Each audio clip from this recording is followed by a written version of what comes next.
কথা বলার আগে একটা কথা বলতে গিয়া 10 বার ভাবি কথাটা বললে কি হবে। এই না আমি গায়ের জোরে কথা বলি না,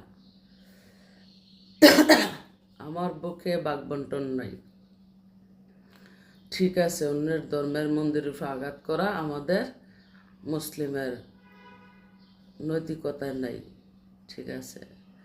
তবে 360 দেউলিয়া যারা শুইছেন এই জমিনে, বাংলার মাটিতে, তাদের সালাম সম্মান সকলের বুকেই থাকা উচিত মনে করি।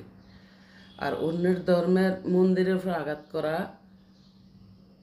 ঠিক না, এটাও আমি উচিত মনে করি না।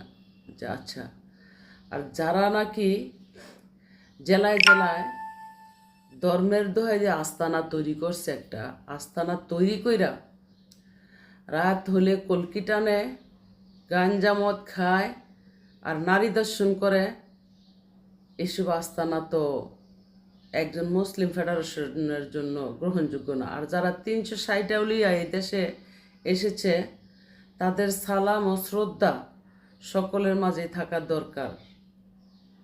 কিন্তু যারা নিজ আস্তানা তৈরি কইরা যে নানান বিধিক ইচ্ছা, একজনের বউ আরেকজনের টাইন্না সিরিয়াল লইয়া জায়গা, আরেকজনের বউ আরেকজনের টাইন্না সিরিয়াল লইয়া জায়গা, ভেদাভেদ নাই, গাঞ্জা মদ খাইয়া রাইতেলে দর্শন করবে, কলকি টানবে, মাজার তৈরি কইরা বিজনেস করবে, সেটা তো কাম্য না কারো কাছে। সেইগুলা বাংলা তো আমার মুখে জীবনও কথা আসবে না। জেলায় জেলায় এমন কিছু আস্তানা তৈরি করে রাখছে যেটা ইসলামের জন্য অনেকটা ক্ষতিকর, বদনামই হচ্ছে।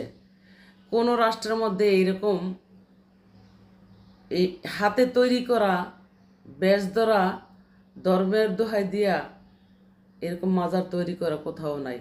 আর যারা ইসলামিক চিন্তা চেতনা বীর, ইসলাম প্রচার করার জন্য 360 আউলিয়া আইসা এই বাংলার জমিনে শুইছে, তাদের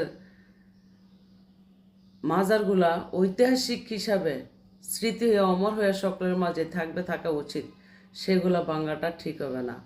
আর যারা হাতে তৈরি করে বন্ডফির সাহায্যা নানান বিধিক ইচ্ছা তৈরি করা ইস্যু, গাঞ্জা মদ কলকি টানে, আর একজনের বউ আরেকজনের টাইন্ডা সিরিয়াল হয়ে যায়, রায় তুলে এই দর্শনকারীরা গাঞ্জা টানবো আর নারী দর্শন করব, এগুলা তো খারাপ।